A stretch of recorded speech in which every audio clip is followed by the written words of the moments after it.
کہ وہ سٹیج پر آ کر فارسی کے اندر اپنا بیان کریں اور فارسی میں اپنے خیالات کا اظہار کریں۔ محمد عصمت۔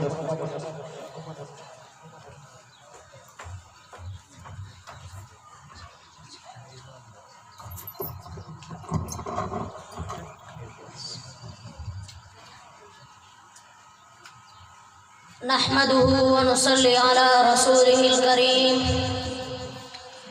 أما بعد قال عليه السلام لو كان العلم معلقا بالسرية لتناوله قوم من أبناء فارس أو كما قال عليه السلام۔ گرامی قدر و معزز سامعین من، السلام علیکم ورحمۃ اللہ وبرکاتہ۔ من مبتدی طالب علمم و دری مکتب در جماعت فارسی علم حاصل می کنم، من امروز دربار اہمیت و ضرورت فارسی سخن می گفتم۔ معزز سامعین، اہمیت و ضرورت فارسی و ضرورت آموختن او بچن وجوه ضروری است۔ یکم، لغت فارسی از قدیم لغات است که بعد از لغت عربی فصیح و بلیغ شمرده می شود و اکابرین ما به این لغت اهمیت می دهند و در این لغت متفرد کتب علمی نوشته‌اند۔ فهمیدن کتب و استفاده کردن بدون دانستن فارسی ممکن نیست۔ دوم، لغت فارسی به لغت اردو تعلق شدید می دارد که بدون دانستن فارسی کما ینبغی به او فهمیدن شدید دشوار است۔ سوم، لغت فارسی به لغت اردو تعلق شدید می دارد که بدون دانستن فارسی ممکن نیست۔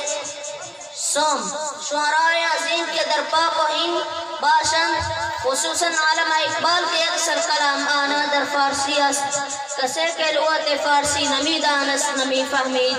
به این وجوه اکابر علماء کرام در مکاتب عربیہ لغت فارسی آموختن داخل نصاب می کردند۔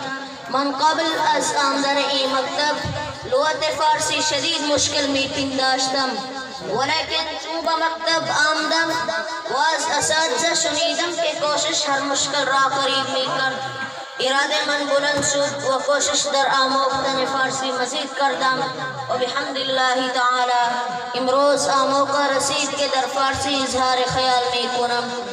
مشکل نیست که آسان شود، مرد باید که ہراسان شود۔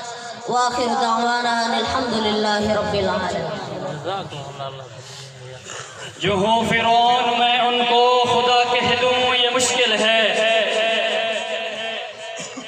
جو ہوں فرعون میں ان کو خدا کہہ دوں یہ مشکل ہے، جو ہوں دجال میں ان کو انبیاء کہہ دوں یہ مشکل ہے۔